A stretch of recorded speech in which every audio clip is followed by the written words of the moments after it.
कभी तुमने सोचा है, इस विशाल अंधकार में जहां कुछ भी नहीं था, न तारे थे, न धूप, न ग्रह, न हवा, केवल सन्नाटा था। एक ऐसा सन्नाटा जो समय से भी पुराना था।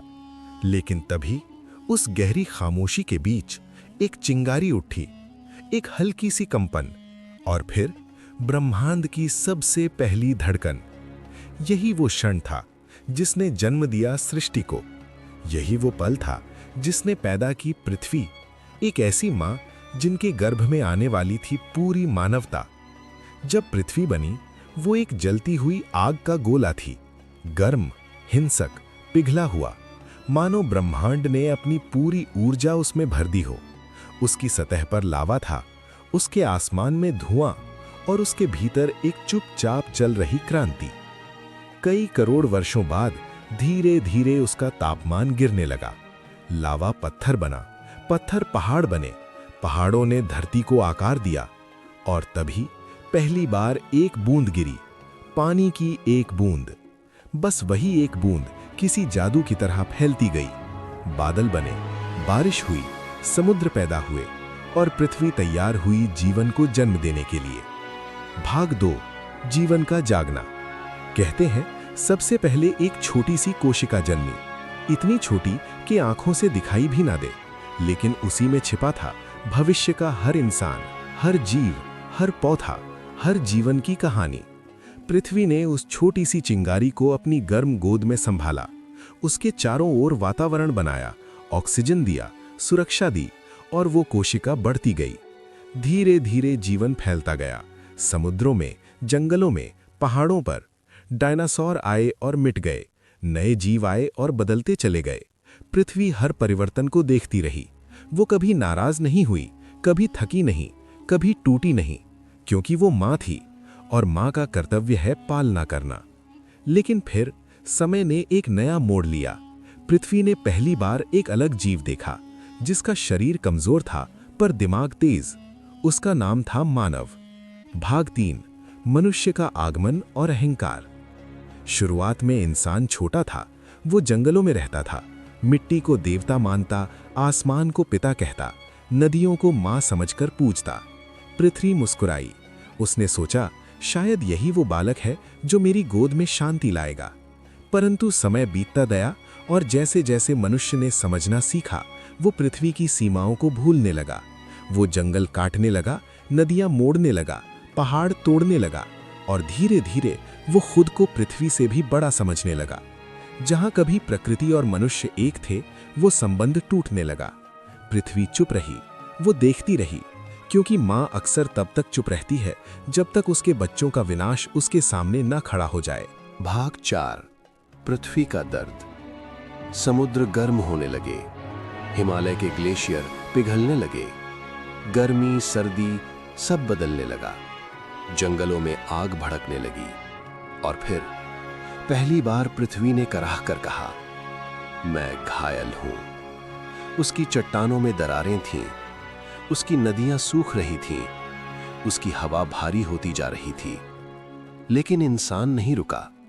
वो अपनी गति में इतना खो गया कि उसने अपनी ही मां की आवाज नहीं सुनी। पृथ्वी सहती रही, क्योंकि मां हमेशा सहती है जब तक दर्द असहनीय ना हो जाए। भाग 5, मानवता का जागरण। फिर एक दिन पृथ्वी का संतुलन टूट गया। तूफान आए, भूकंप आए, महामारियां फैलीं, समुद्र उफान पर आया। इंसान डर गया। वो समझ गया, पृथ्वी नाराज नहीं है, पृथ्वी चेतावनी दे रही है। लोग दुनिया भर में समझने लगे कि पृथ्वी केवल एक ग्रह नहीं, एक जीवित चेतना है, जिसकी धड़कन है, जिसका दिल है, जिसका दर्द है। धीरे धीरे परिवर्तन शुरू हुआ। लोग पेड़ लगाने लगे, नदियों को साफ करने लगे, ऊर्जा बचाने लगे। मानवता ने फिर से प्रयास किया अपनी मां को खुश करने का। पृथ्वी ने यह देखा, और पहली बार उसने धीरे से मुस्कुराया। भाग 6, पृथ्वी की अनसुनी सच्चाई। बहुत लोग नहीं जानते कि पृथ्वी के भीतर एक ऐसी ऊर्जा है जिसने हमेशा से मानव को बचाया है।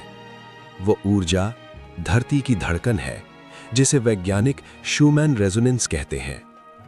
जब इंसान प्रेम करता है, दयालु बनता है, धरती को छूता है, वो धड़कन तेज होती है। और जब इंसान हिंसा, लालच, घृणा फैलाता है, वो धड़कन कमजोर पड़ जाती है। ये पृथ्वी का तरीका है हमसे संवाद करने का, पर हमने उसे कभी सुना ही नहीं। भाग 7, पृथ्वी का छुपा हुआ रहस्य।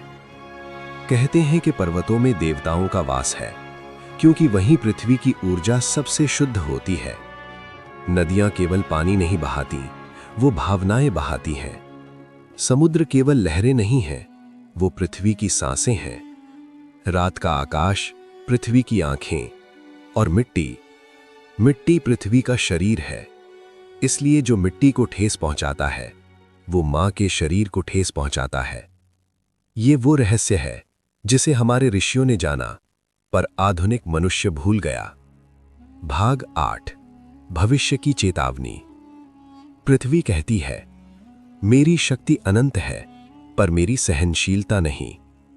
यदि मनुष्य नहीं बदला, तो आने वाले वर्षों में पृथ्वी अपने संतुलन के लिए बड़े परिवर्तन करेगी।